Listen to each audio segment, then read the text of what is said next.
Hello everyone, welcome करते हैं आज के तो यूट्यूब चैनल। आई होप आप लोग सब लोग बढ़िया होंगे। हम भी बढ़िया है, मस्त है। और आप देख रहे थे आंशा है आज अपना नया व्लॉग लेके। तो ये आज हम करने वाले हैं जो हमारा वैष्णो देवी का ट्रिप था उसके बारे में बातचीत की हमने अपना ट्रिप कैसे सक्सेसफुल किया और ये हमें मतलब क्या क्या मुश्किलें आई और हमने कैसे ध्यांश को चढ़ाई करवाई, कैसे माता रानी के हमने दर्शन किए, सब कुछ मैं आपको बताऊंगी इस व्लॉग में। क्योंकि बहुत सारे क्वेश्चन आते हैं कि मैम प्लीज बताना कि आप लोगों ने ध्यांश के साथ कैसे चढ़ाई की। अब मैं आपको बताऊंगी कि वहाँ पे आपको सारी फैसिलिटी मिलती है कि आप कैसे बच्चे को लेके आसानी से वहाँ पे चढ़ सकते हैं। और उसके लिए क्या क्या आपको प्लानिंग पहले से करनी होगी। हमने कुछ प्लानिंग पहले से की थी, कुछ हमने नहीं की थी, वो हमारी वहां जाके हो गई थी माता रानी की कृपा से। तो अब हम शुरू करते हैं अपना व्लॉग। तो अब मैं आपको बताती हूँ कि हमने कैसे क्या क्या किया। तो सबसे पहले हम लोगों ने ऑनलाइन टिकट्स बुक करवाई थी। तो पहले हमने सोचा था कि हम भवन पे मतलब जो माता का भवन है वहां पे हम कोई रूम बुक करवाएंगे, लेकिन वो बाय चांस की बात थी कि हमारा नहीं हो पाया क्योंकि वहां की बहुत लंबी वेटिंग थी। उसकी बुकिंग आपको 2 महीने पहले करवानी पड़ती है। तो फिर क्या हुआ कि हम लोग अपनी टिकट्स बुक करवा के चले गए, माता रानी का नाम लेके वैष्णो देवी के लिए हम निकल गए। तो हमने पहले अपने यहाँ से ट्रेन बुक करवाई नई दिल्ली से, और हम नई दिल्ली से पहुंचे कटरा लेके माता रानी का नाम। तो जब हम वहां पे सुबह पहुंचे तो हमने देखा क्या कि बहुत तेज बारिश थी। मतलब इतनी तेज बारिश थी ना, हमने सोचा कि पूरा वेदर ही ये तो मतलब यहाँ का ठंड वाला हो गया है। तो फिर हमने कोई अपना होटल या रूम बुक तो नहीं करवाया था। तो फिर हम लोग स्टेशन से बाहर निकल भी नहीं सकते थे। तो हमने लिया स्टेशन पर ही रूम, जो हमें बड़े ही रीजनेबल प्राइस में और बड़ा ही बढ़िया रूम मिल गया। हमने ऐसा सोचा भी नहीं था कि हमें मतलब रेलवे स्टेशन पर इतनी अच्छा रूम मिल जाएगा। तो उसके बाद ध्यांश ने थोड़ा रेस्ट किया, हमने अपना ब्रेकफास्ट किया, अब नहाए धोए अपना तैयार हुए, थोड़ा आराम किया। उसके बाद हम लोग 1:30 बजे निकल गए अपनी चढ़ाई के लिए। हम लोग शुरू हो गए। तो जब आप वहां पे चढ़ाई करना शुरू करते हो ना, तो उससे पहले आप मैं हमने तो हाँ, मैं आपको एक बात और बता दूं, जो अब की बार हमने चढ़ाई की ना, वो हमने जो वैष्णो देवी का नया रास्ता है ना उससे की थी। वो भी बड़ा ही साफ रास्ता था और मतलब वो थोड़ा सा लंबा है रास्ता, लेकिन उस पे इतना चढ़ाई नहीं है। लेकिन थक तो उस पे भी हम लोग गए थे। हमने चढ़ाई शुरू करने से पहले ही ध्यांश के लिए एक स्टॉलर बुक कर ली थी। हमें वहां पे आपको नीचे आराम से बड़ी रीजनेबल प्राइस में स्टॉलर मिल जाती है। मीन्स ये लगा लो कि आपको 600 रुपए में वो भवन तक लेके जाती है। तो हमने की थी अर्ध कुआरी तक, जो अर्ध कुआरी ना वहां तक हमने अपनी स्टॉलर बुक की। तो ध्यान से अपने पापा के साथ आगे आगे, हम पीछे पीछे। और ये लोग तो जो स्टॉलर वाले भैया ना, वो बड़े ही फास्ट चलते हैं। वो मतलब आपको लगा लो कि 1 से 1.5 घंटे में मतलब मैक्सिमम 2 आवर्स में आपको उसने अर्ध कुआरी हमें मतलब छोड़ दिया इन लोगों को। और मैं अपना पीछे पीछे आराम से अपनी फ्रेंड्स के साथ आ ही रही थी। तो फिर उसके बाद जब मतलब ये हमसे समझ लो कि 1.5-2 घंटा पहले पहुंच चुके थे ध्यांश और इसके पापा अर्धकुंवारी पर। तो हमने वहां से, जब हम लोग वहां पहुंचे, मतलब मीन्स मैं और मेरी फ्रेंड्स वहां पहुंचे, वहां से हमने ना जो बैटरी कार चलती है वहां से, तो हमने बैटरी कार ऑनलाइन बुक करवा। आप प्लीज ये गलती मत करना कि आप ये सोचोगे कि आप वहां जाके बुक करवाओ, तो वहां पे आपको कोई भी बुकिंग नहीं मिलेगी। आपको बुक ऑनलाइन ही करवा के जाएंगे ना आप, तो आपको बड़ा कंफर्टेबल रहेगा। अब क्या, मैंने अपनी ऑनलाइन बुक करवा रखी थी। हम गए सीधा जाके लाइन में लगे। लाइन में लगने के, लाइन भी इतनी लंबी नहीं थी, बस 5-7 बंदे थे। उसके बाद हमारा बैटरी कार में नंबर आ गया और वहां से हम बैटरी कार में बैठ के सीधा उतरे माता के भवन। जो बैटरी कार थी ना, उसमें मेरी और ध्यांश की बुक थी, लेकिन इसके पापा की बुक नहीं थी। तो हमें जो हमारे पास एक बैग था वो लेके मैं बैटरी कार में चली गई। फिर अच्छा हाँ, फिर यहाँ पे हुआ क्या, जब इसके पापा और ध्यांश बैठे हुए थे अर्धकुंवारी पर, तो एक मतलब बंदा आया। तो उसने हमें कहा कि आपको भवन पे रूम चाहिए, मीन्स डॉर्मेट्री। तो इसके पापा ने सोचा पहले तो कि कभी कोई फ्रॉड ना ऐसे पैसे ले रहा हो, कुछ ऐसा हो। लेकिन फिर इसके पापा ने रिस्क लेके उसको मतलब 5 बेड थे उन भैया के पास। तो उन्होंने 5 बेड इसके पास मतलब उन्होंने सोचा कि चलो दे देता हूँ पैसे, कोई बात नहीं, अगर नहीं मिला तो कोई नहीं, कम से अगर मिल गया तो ध्यांश को हमें आराम हो जाएगा। तो जब हम लोग पहुंचे, तो जब हम अर्धकुंवारी पहुंचे थे, तो इसके मतलब साहिल ने मुझे बोला कि तू है ना स्कैन करवा के देख लियो वहां पे, क्या पता ये जो उसका था, ये मनोकामना का था कि इसमें 5 बेड हमें डॉर्मेट्री में मिले थे। तो जब हमने जाके तो मैं और मेरी फ्रेंड मतलब साहिल ने मुझे पकड़ा दिया। उसने मुझे कहा कि तू है ना स्कैन करवा के देख लो, क्या पता कि बेड मिल जाए। तब हम लेके माता रानी का नाम निकल लिया अपना बैटरी कार में बैठ के। हम सीधा पहुंचे भवन पे। अब भवन पे जब हम लोग वहां पहुंचे तो वहां से जैसे जो मनोकामना भवन था वो थोड़ी सी दूर था। तो अब मैंने ना, अब क्या हुआ कि मेरे पास थ्यांश भी था और बैग भी था। अब मुझसे और थ्यांश भी ना बड़ा ही इरिटेट हो गया। मैंने सोचा कि इसके पापा भी नहीं है हमारे साथ, मतलब मेरी फ्रेंड्स थी मेरे साथ 2। फिर वहां पे ना अब मेरे को ना पिट्ठू दिखाई दिया, मतलब पिट्ठू मीन्स वो बंदा ही था कि भाई वो जैसे बच्चों गोद में लेके जाता है और आपका सामान पकड़ लेता है। तो मैंने उस भैया को बोला कि भैया आप मनोकामना भवन तक के कितने लेंगे। तो भैया मुझे हंस के कहने लगे, भैया मुझे ऐसे कहने लगे कि आपको मनोकामना जाना, मनोकामना। मैंने सोचा क्या 4 कदम पे ही है क्या मनोकामना, मैंने देखा दिख तो नहीं रही थी मेरे को मनोकामना। फिर मैंने कहा कि ना आप मतलब बच्चे को गोद में ले लो और है ना बैग पकड़ लो। तो मैं नंगे पैर भी थी और मुझसे ना चला भी नहीं जा रहा था। तो फिर उन्होंने भैया ने इसको ले लिया, हालांकि वो पास में ही थी। तो मैंने उनसे पूछा भी कि आप कितने लोगे पैसे। तो उन्होंने कहा कि आपका जितना मन करे ना आप दे देना है। तो मैंने सोचा कि भाई बड़ा ही मैंने जब उसने ये बोला तो मेरे को फिर थोड़ा और डाउट हो। मैंने कहा कभी बिल्कुल ही पास में तो नहीं है। फिर मैंने सोचा चल छोड़ यार जो भी है। फिर मैंने सोचा कि चल जो भी होगा मैं दे दूंगी। फिर हम उसके बाद हम पहुंचे वहां पर। तो जब हम मनोकामना पहुंचे तो उन्होंने जब हम मनोकामना जब मेरी फ्रेंड ने वो स्कैन करवाया तो वो बाय चांस वो स्कैन, तब हमें बड़ी खुशी कि हमें वहां पे बेड में मिल गए। फिर क्या था, हम अपना आराम से जाके ध्यान आराम से वहां लेटा और हम लोग पहुंच गए थे 7 o'clock तक हम लोग पहुंच गए थे भवन पर। फिर हमने वहां पे जाके पहले थोड़ा सा खाना वाना खाया, हालांकि मुझे तो बड़ी मैं थक भी गई थी, नींद आ रही थी, ध्यांश को भी नींद आ रही थी। फिर हम दोनों सो गए। फिर हम रात को 2 बजे उठे, क्योंकि अगर हम उस टाइम पे दर्शन करते ना माता की तो बहुत ही लंबी लाइन थी। मीन्स आप समझ लो कि कई किलोमीटर तक लाइन लगी हुई थी। तो फिर हम लोगों ने ना 2 बजे हम उठे और फिर अपने नहाए धोए, उसके बाद चेंज वेंज किया। उसके बाद हम लोग 3:30 बजे हमने ना भवन पे माता के दर्शन किए। तो हमने 3:30 बजे हमने फाइनली माता के दर्शन किए और हम दोनों को बड़ा ही अच्छा लगा दर्शन करके। बस माता रानी अपनी कृपा दृष्टि बनाए रखे ध्यांश पर। फिर उसके बाद हम लोगों ने दर्शन करने के बाद फिर हमने थोड़ा ब्रेकफास्ट वगैरह किया। उसके बाद हम लोग ट्रॉली की जो ट्रॉली जाती है भैरव मंदिर पे, हम उसकी लाइन में लग गए। तो जो वो ट्रॉली जो वहां से वो ट्रॉली जाती है ना, वो जाती है 7 o'clock चलती है, लेकिन उसकी लाइन 5 बजे से लगना शुरू हो जाती है। और हम भी लाइन में ना जल्दी जाके लग गए थे। तो हम भी लाइन में ना जल्दी जाके लग गए थे कि भाई ताकि हमारा नंबर आ जाए। और जैसे 7 बजे ओपन हुई वैसे ही हम लोग अपना दर्शन वो भैरव के दर्शन के लिए चले गए। फिर वहां जाके वहां पे भैरव पर इतनी भीड़ नहीं होती, वहां पे आप आसानी से आराम से दर्शन कर सकते हो। वहां पे मैंने ध्यान से आराम से दर्शन किए। भैरव के दर्शन करने के बाद हम लोग अपना कुछ हमने वहां पे फोटो किए, थोड़ी वीडियो बनाई।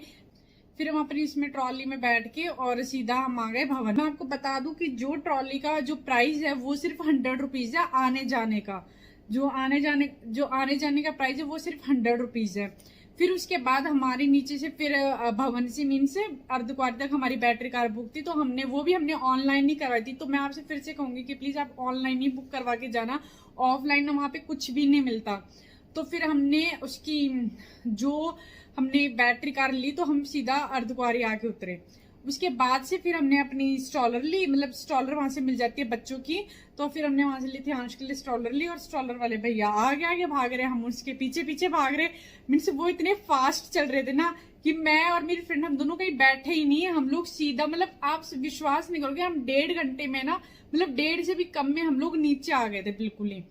मतलब इतनी जल्दी वो हमें लेके आया ना, इतनी फास्ट। और वैसे जब आप उतरते हो ना तो उतरते वक्त आपके जैसे समझ लो कि बड़ी ही फास्ट आप उतर जाते हो। बस चढ़ते वक्त आपको बड़ा ही जोर लगता है और इसमें बड़ा ही टाइम भी लगता है क्योंकि चढ़ाई बिल्कुल खड़ी है। तो फिर और मैं आपको एक बात और बताना चाहूंगी कि अगर आप मनोकामना या एक नया भवन और बना वहां पे दुर्गा भवन, अगर आप वहां पर जाते हैं तो अगर आप वहां पे स्टे करना चाहते हैं भवन पे तो आप उसकी बुकिंग 2 महीने पहले ही करवा ले, क्योंकि मनोकामना की तो बिल्कुल भी नहीं मिलती बुकिंग। उसमें डॉर्मेट्री उसकी तो बिल्कुल भी नहीं मिलती। दुर्गा भवन में आपको रूम्स भी मिल जाएंगे, लेकिन उसकी बुकिंग आपको या तो वहां पे जाके पहले नीचे से करवानी पड़ेगी। उसकी भी टाइमिंग होती है कुछ, आप उस टाइमिंग से बुकिंग करवा सकते हैं, लेकिन आपको ऊपर से बुकिंग नहीं मिलेगी। आपको भवन पे अगर आपको रुकना है तो आपको बुकिंग नीचे से या ऑनलाइन ही करवा के जानी पड़ेगी। अगर आपको बैटरी कार की भी बुकिंग करवानी है तो आप उसकी बुकिंग भी ऑनलाइन ही करवाए, ऑफलाइन आपको वहां पे नहीं मिलेगी बैटरी कार। और हाँ, लेकिन जो आप भैरव वाली जो ट्रॉली की करवाएंगे बुकिंग, वो वहीं पे ही आपकी मिलेगी, वहीं पे आपको हो जाएगी। और अगर आपको हेलीकॉप्टर से जाना है तो उसकी बुकिंग भी आपको ऑनलाइन ही करवानी पड़ेगी। फिर हम लोग नीचे आने के बाद हम लोग अपने होटल आए, और जो हमारा रेलवे स्टेशन पे था, और जो काफी अच्छा था, मुझे वो बहुत पसंद आया। मैं आपको वीडियोस भी दिखाई दूंगी। के बाद हम लोगों ने थोड़ा बहुत आराम किया, अपना लंच वंच किया। उसके बाद थोड़ी देर हम शाम को मार्केट में घूम के आए, थोड़ा प्रसाद लिया और कंजक के लिए कुछ सामान लिया। फिर हमारी ट्रेन थी रात की 11 बजे की। फिर हम लोगों ने आके अपनी पैकिंग वैकिंग की, और 11 बजे स्टेशन पे तो हम खैर थे ही, तो हमने अपनी ट्रेन पकड़ी और हम सुबह अपना पहुंच गए नई दिल्ली। न्यू दिल्ली आने के बाद हम लोगों ने अपनी कैब की और हम अपने घर पे आ गए। तो हमारे माता रानी के दर्शन बहुत ही अच्छे रहे। हम लोग मतलब मेरे को ये एक मिरेकल ही लगता है, एक चमत्कार ही लगता है कि हम रूम बुक नहीं करवा के गए थे और हमें किसी अनजान बंदे ने आके रूम दिए। हम उसको जानते भी नहीं थे कि वो कौन है कौन नहीं है। हमने सिर्फ यही सोचा कि कोई माता रानी का रूप ही है, जो जिसने शायद ध्यांश के लिए सोचा, और उसने हमें दिया भी टिकट। मतलब उसने वो हमें जो रूम का दिया था ना टिकट्स, वो भी इसलिए दिया था क्योंकि है ना ध्यांश ने हमारे मतलब पास बच्चा देखा कि बच्चा है, चलो मैं इनको दे देता हूँ। और हमने भी इसके ऊपर बिलीव करके ले लिया कि चलो देखी जाएगी, जो होगा सो होगा। हमारे दर्शन बहुत ही अच्छे हुए वैष्णो देवी के, और पहली बार ऐसा लगा कि हम इतने थके नहीं। और कुछ लोग पूछ रहे थे कि मैम आपके हाँ क्या हो गई, ये सुन रहा है सारी बातें। कुछ लोग पूछ रहे थे कि मैम आपके पैरों में छाले ने तो नहीं हुए। तो मैं आपको बता दूं कि सब माता रानी की कृपा थी, कि ऐसा कुछ भी नहीं हुआ। मैं आसानी से चढ़ गई, आसानी से उतर आई, और मैं हमेशा नंगे पैर ही यात्रा करती हूँ। ऐसा नहीं है कि मैं किसी को दिखाने के लिए कुछ ही करती हूँ, नहीं, ऐसा कुछ भी नहीं। वो मेरी श्रद्धा है। आपकी मर्जी, आप अपने हिसाब से करें, जैसे माता रानी आपको बुलाएगी आप वैसे ही वहां पहुंचेंगे। और वो किसी को भी कोई कष्ट नहीं होने देती, इतना तो 100% है कि भाई माता रानी का नाम लेते जाओ और चढ़ते जाओ चढ़ाई। तो हमारा कुल मिला के ट्रिप हुआ एकदम सक्सेस। ध्यांश बिल्कुल सही रहा, ना ही थका ना कुछ और। एक मैं आपको और बताने चाहूंगी बात, कि जो आप स्टॉलर वहां से बुक करेंगे ना, अगर मान लो आप बच्चे को लेके जा रहे हो और आपको स्टॉलर बुक करनी है, तो आप है ना वो स्टॉलर आपको वहीं पे मिल जाएगी। आपको है ना वो ऑनलाइन बुक करवाने की जरूरत नहीं है। तो आप जब लेके जाना, तो आप कोई ब्लैंकेट रख ले बच्चे के लिए, ताकि आप उसे नीचे आसानी से बिछा ले और उस पर बच्चे को आराम से लेटा दे, ताकि बच्चा आराम से पहुंचे, ना उसकी कमर वमर में दर्द हो, कुछ ऐसा नहीं होगा, आराम से पहुंच जाएगा बच्चा। तो ध्यांश भी आराम से चला गया था। मैं जब लास्ट टाइम भी इसको लेके गई थी तब भी मैं इसको ऐसे ही लेके गई थी। तब ये था कि हमारे पास, हमने पूरी चढ़ाई ही पैदल की थी, तब हमने कोई जो बैटरी कार थी वो बुक नहीं थी हमारी। आसानी से दर्शन हो गए, हम थके भी नहीं। और मैं एक आपको बात बताना चाहूंगी कि आप कोशिश करना, अगर आप बच्चे के साथ जा रहे हैं तो आप कोशिश करना कि आप भवन पर अपना डॉर्मेट्री या अपना रूम बुक करवा ले। इससे आप बड़े रिलैक्स हो गए, क्योंकि इससे ना आपको भी आराम मिलेगा और बच्चे को भी आराम मिलेगा। बच्चा आराम से सो भी पाएगा, आपकी थकान भी उतर जाएगी। आते वक्त इतनी थकान नहीं होती जितनी चढ़ते वक्त होती है। तो और मैं आपको ध्यांश के बारे में बताऊंगी। तो ध्यांश अपना बढ़िया है, मस्त है, सुन रहा है, पूरा इसने व्लॉग सुन लिया है। अब मैंने सारी चीजें बता दी। अब कुछ और बता रहे तो बता दो, मुझे बताना है कुछ, बताओ, बताना है और कुछ। ये भी बता दो, आप ट्रेन में सोए नहीं बिल्कुल भी, ये पूरी ट्रेन में सोया नहीं, आते वक्त पूरा जगता हुआ आया है। और मैं आपको बता दूं कि आप देख रहे होंगे कि थोड़ा सा हाइपर एक्टिव है ये, क्योंकि इसकी कुछ मेडिसिन चेंज हुई है, तो उन मेडिसिन के कारण ये हाइपर एक्टिव है। तो वो जो दवाइयां हैं इसकी, मे बी 1 हफ्ता और ऐसा रहेगा, फिर शायद थोड़ा सा इसको सही हो जाएगा, मतलब नॉर्मल हो जाएगा। थोड़ा दवाइयों के कारण हो जाता है हाइपर है, लेकिन अभी वैसे बिल्कुल ठीक है, टचवुड। और मस्त है अपना, है ना भाई, मस्त हो। देख लो कैसे चिपका हुआ है मम्मा के गोद, यहाँ पे ठा रखा था ना, अभी आपने देखा गर्दन इधर जा रही है उधर जा रही है। एक्चुअली आजकल इसने नई गर्दन होल्ड करनी शुरू की है, तो कभी गर्दन को इधर करेगा कभी इधर, मतलब कंट्रोल नहीं है, लेकिन हाथ चलानी पूरी गर्दन है। और अब देख लो मम्मा की गोद में आती हो गया, बिल्कुल शांत है। इसको है ना और कुछ नहीं चाहिए, इसको सिर्फ मम्मा की गोद चाहिए और अपने पापा की गोद चाहिए, बस। इसके सिवा इसे नहीं चाहिए, इसे पूरी दुनिया से कोई मतलब ही नहीं है ना, ऐसा ही है ना। इसको इतना भी फील होता है कि ये है ना किसी और की गोद में है। अगर मैं मेरी कोई फ्रेंड ले लेना तो इसको ये पता है कि हाँ मैं अपनी मम्मा की गोद में नहीं हूँ, मैं किसी और की गोद में हूँ। इसको जब भूख लगती है तो ये अगर ये किसी और की गोद में होगा ना तो उससे कुछ नहीं कह सकता, ना ही रिएक्ट करेगा, कुछ नहीं। अब हाँ जैसे ही मम्मा की गोद में आ गया तो बस इसका फ्री हो जाता है कि हाँ भूख लगी, अब कुछ खाने को दे दो, है ना।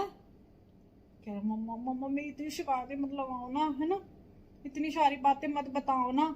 अरे थोड़ी सी तो बताने दो, थोड़ी सी तो बताने दो कि आप कितने नोटी भी हो, ये तो बता दो थोड़ी सी। अरे बहुत प्यारा है, ये देख लो कैसे देख रहा है, क्या मम्मा को ही देख रहा है। मुझे इसको पता है कि मुझे ही सुना है, इसको पता नहीं इतनी देर से मम्मा ही बक बक बक बक की जा रही है ना।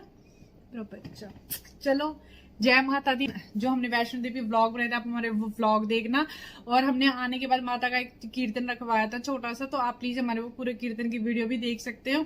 और व्लॉग जब मैंने बनाया तो मेरी हिम्मत तो बिल्कुल भी नहीं थी क्योंकि मैं इतनी थक गई थी, फिर भी मैंने कोशिश कर करके कि चल थोड़ा सा बना लेती, थोड़ा सा बना लेती, क्योंकि हमारा भी ना बाहर इतना हो नहीं पाता कि आप बच्चे के साथ भी मैनेज कर रहे हो और चीजें भी मैनेज कर रहे हो, फिर आप व्लॉग भी बना रहे हो, फिर उसमें आप फोन की बैटरी भी देख रहे हो कि वो भी आपकी कम होती जा रही है। लेकिन लगभग ऑलमोस्ट सब कुछ बढ़िया रहा और सब माता रानी की कृपा से सब कुछ सही हो गया, ठीक ठाक। हम अपने घर पहुंच गए माता रानी के दर्शन करके। अब बस माता रानी कोई मिराकल कर दे हैं, मैं टुन्नू को बिल्कुल ठीक कर दे ऐसे शू शटा के ना भी। चलो अब हम चलते हैं, ओके बाय बाय, जय माता दी। क्वेश्चन है तो कमेंट बॉक्स में कमेंट करके पूछ सकते हैं वैष्णो देवी से रिलेटेड कि आपको कुछ पूछना है, मैं आपको सारी बातें बता दूंगी कि क्या, मतलब मैं आपके सारे सभी क्वेश्चंस का आंसर करूंगी, क्योंकि मुझे भी पता है कि भाई कुछ क्वेश्चंस के आंसर आपको नहीं मिलते। हमें भी बड़ी तकलीफ हुई थी ऐसे ढूंढने में कि भाई कैसे क्या करेंगे, लेकिन सब कुछ सही हो गया। तो इसलिए मैं आप लोगों को बोल रही हूँ कि कोई भी क्वेश्चन हो ना आप पूछ लेना, मैं आपको बता दूंगी कैसे क्या बुकिंग होगी, जो भवन पे है वो भी और जो बैटरी कार की है वो भी। Okay bye bye, thank you so much.